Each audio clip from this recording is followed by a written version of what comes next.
Indonesia saat ini berada di ujung fase terakhir pembangunan kekuatan pertahanan jangka panjang 2010-2024 atau juga dikenal sebagai Minimum Essential Force atau MEF.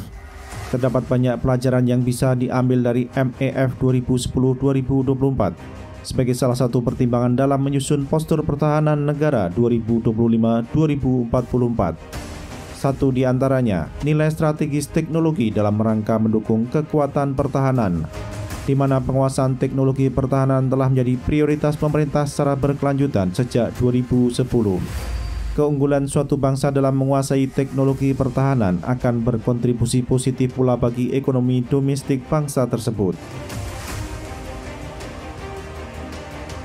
Di antara tantangan yang dihadapi oleh Indonesia hari ini dan ke depan dalam pembangunan kekuatan pertahanan adalah bagaimana mengamankan ruang bawah laut negeri ini. Secara politik, negara yang dapat mengendalikan ruang bawah laut baik di wilayah sendiri maupun di wilayah perairan internasional mempunyai posisi tawar yang lebih bagus daripada negara lain dalam berbagai urusan internasional. Sedangkan secara ekonomi, ruang bawah laut dapat menjadi sumber keuntungan ekonomi karena jaringan kabel laut dan jaringan pipa minyak dan gas merupakan bagian tidak terpisahkan dari aktivitas ekonomi masa kini dan masa depan. Adapun secara militer, negara yang dapat memanfaatkan dimensi bawah laut secara optimal akan mendapatkan keuntungan taktis dan strategis yang luar biasa. Keberadaan objek bawah air seperti jaringan kabel laut dan pipa bawah air selain memberikan keuntungan ekonomis, juga memunculkan ancaman bagi pemiliknya. Jaringan kabel laut sangat rawan menjadi sasaran kegiatan eavesdropping dengan memanfaatkan kapal selam dan atau kapal survei.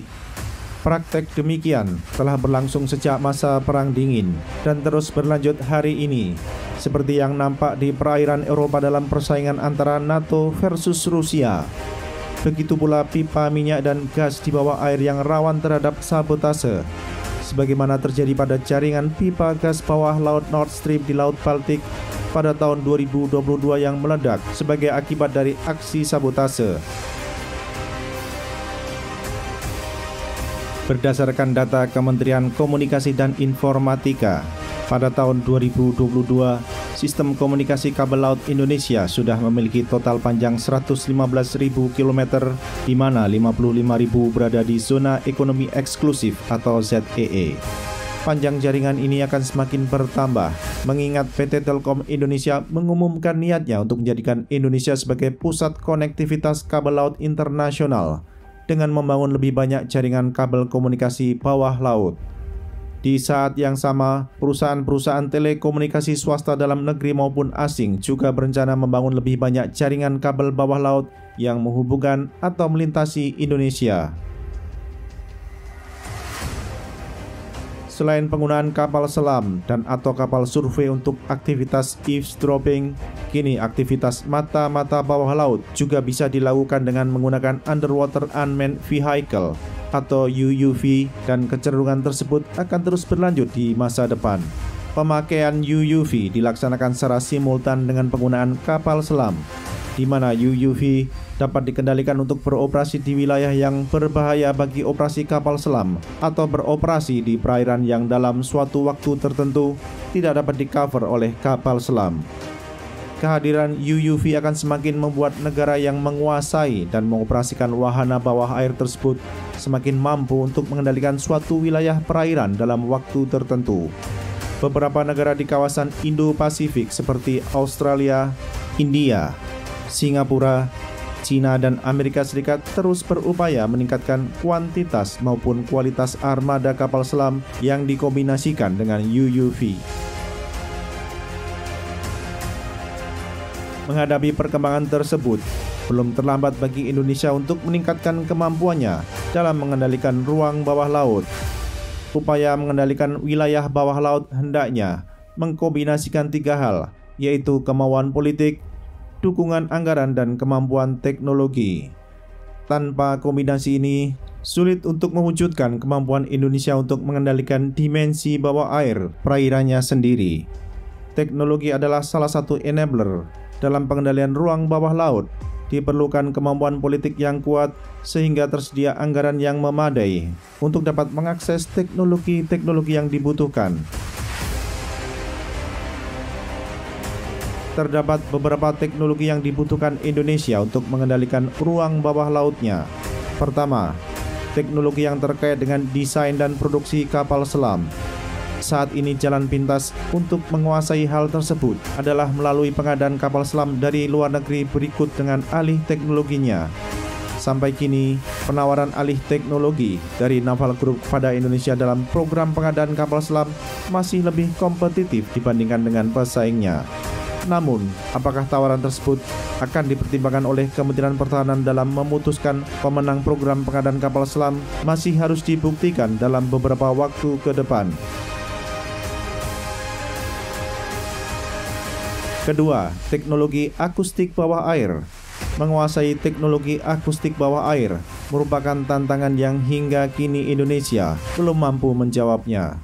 Upaya menguasai teknologi tersebut telah dilakukan setidaknya sejak 1980-an. Namun sampai sekarang berbagai kegiatan riset yang terkait akustik bawah air belum mampu menghasilkan produk komersial, yaitu alat deteksi bawah air seperti pasif sonar, hidrofon, echo sounder, dan lainnya.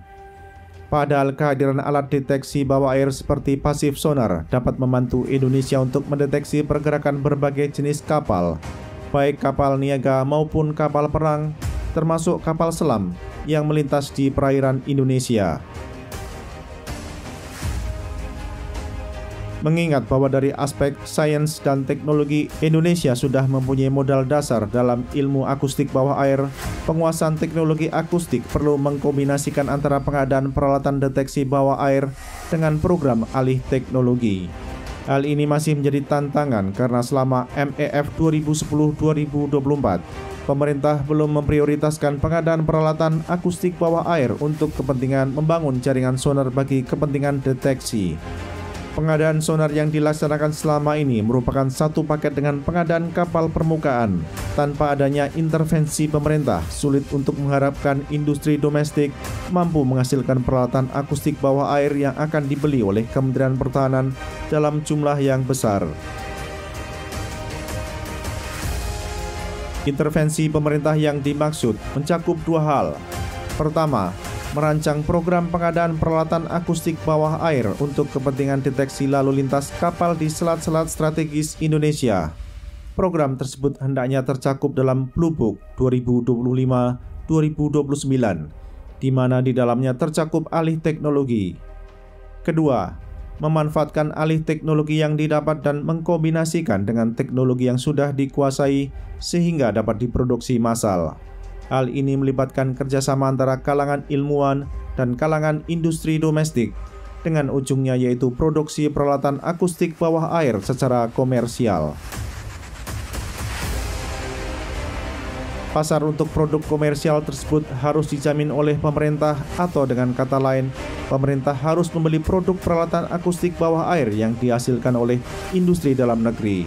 Pesanan pemerintah terhadap produk tersebut bukan saja hanya ada di Kementerian Pertahanan, dalam hal ini TNI Angkatan Laut, tetapi pula beberapa kementerian atau lembaga negara yang memiliki tanggung jawab terkait dengan laut. Perlu diingat bahwa peralatan akustik bawah air adalah dual use teknologi, sehingga pasarnya tidak sesempit pasar kapal perang. Apakah membangun kapabilitas untuk mengendalikan dimensi bawah laut akan menjadi prioritas pemerintah dalam pembangunan kekuatan periode 2025-2029?